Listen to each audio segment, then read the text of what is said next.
Salut à tous, bienvenue sur la chaîne Techno et merci de suivre ce CES 2013 chez nous et sur 01net.com, bien sûr. Regardez cet écran, il est magnifique, c'est le plus grand écran ultra haute définition du monde. Il est présenté au CES 2013 et on le doit à Samsung. Et l'ultra haute définition, on parle aussi de 4K, on peut dire que c'est vraiment le mot-clé cette année au CES de Las Vegas.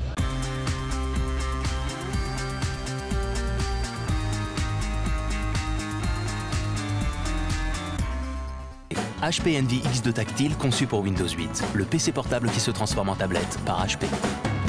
Voilà, que de belles images pour ce CES 2013, l'ultra haute définition ou la 4K, tout dépend des constructeurs qui ne sont pas mis d'accord d'ailleurs sur le nom, c'est embêtant. Oui, alors c'est un peu compliqué. Ouais, c'est un peu compliqué, mais en tout cas ça a complètement occulté une autre technologie qu'on mettait énormément en avant les années précédentes, c'est la 3D, Jérôme. On parle plus de 3D on en parle quasiment. Plus maintenant, on parle de ultra haute définition et c'est vrai que les images sont superbes, mais au fait, qu'est-ce que c'est que l'ultra haute définition? L'ultra HD c'est très facile, c'est 4 fois la définition aujourd'hui du téléviseur mobile défini qui est le Full HD.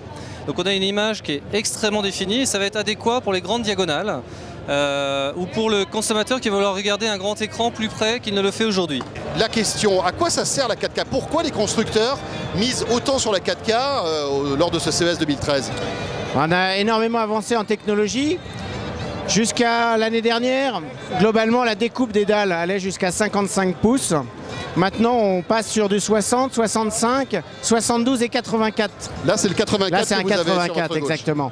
Donc, plus on a des écrans qui sont larges, plus on a besoin d'avoir une définition meilleure. Donc, à partir de quelle diagonale d'écran ça a un sens, l'ultra haute définition, à votre avis? Au-delà de 50 pouces. Parce qu'aujourd'hui, le Full HD fait très bien son travail entre le 32 et 50 pouces. Au-delà, c'est vrai qu'on commence à voir un petit peu des pixels et l'image est moins bien définie.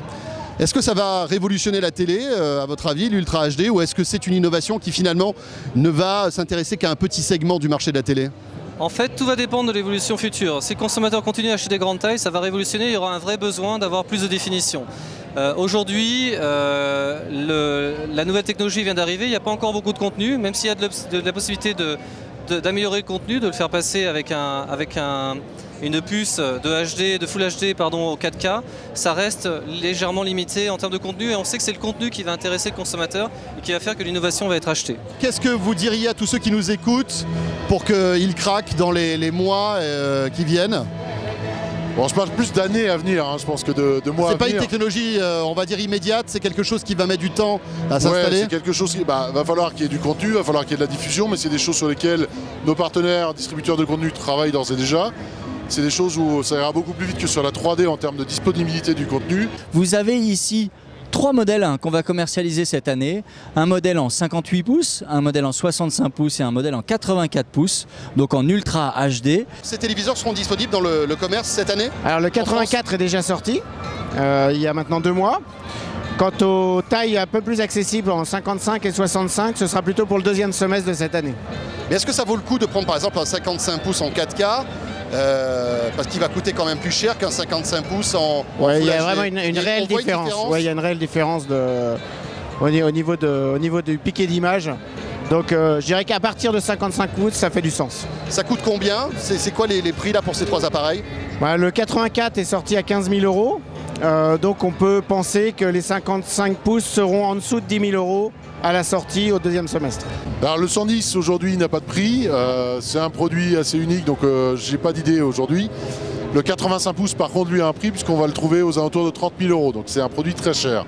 Donc je vous laisse imaginer le positionnement du 110 pouces. Ça coûte cher parce que les volumes ne sont pas encore au rendez-vous. Ça coûte cher aussi de faire du contenu en Full HD parce que c'est quand même en 4K, c'est quand même 4 fois le prix, la mémoire qu'il faut pour un téléviseur HD. La 4K, c'est magnifique. Évidemment, ça coûte une fortune. Préparez vos porte-monnaies. Peut-être des modèles à partir de 5 000 € prochainement, mais on s'envole aussi très vite dans les grandes tailles d'écran, jusqu'à 30 000 et même plus. Allez, petit clin d'œil dans ce CES 2013. Regardez ces vidéos étranges, voire rigolotes, que l'on croise à longueur de journée sur les stands des constructeurs de télé. On voulait vous faire partager quand même ces espèces de bonheur visuel. On ne comprend pas pourquoi, mais certains constructeurs, pour montrer justement la qualité de belles images, filment des choses un peu surréalistes. Alors on a tout, la nourriture, c'est intéressant ce documentaire sur les crevettes. On a aussi des sushis. Bien sûr. Et puis il faut qu'il y ait des couleurs qui pètent un peu, donc des fraises, des tomates. C'est là qu'on se rend compte qu'il y a quand même une différence de culture entre l'Occident et l'Orient. Hein, c'est un peu faux. Ça. Dernière chose qu'on voulait vous dire, une autre vidéo sur l'ultra haute définition vous attend sur la chaîne Techno. Et celle-ci s'intéresse en fait au contenu, parce que c'est bien beau d'avoir de beaux écrans, mais il faut avoir de belles images aussi. Et c'est pas simple. C'est pas gagné. En ce qui concerne l'ultra haute définition, puisque ça ne tient pas sur des Blu-ray actuels.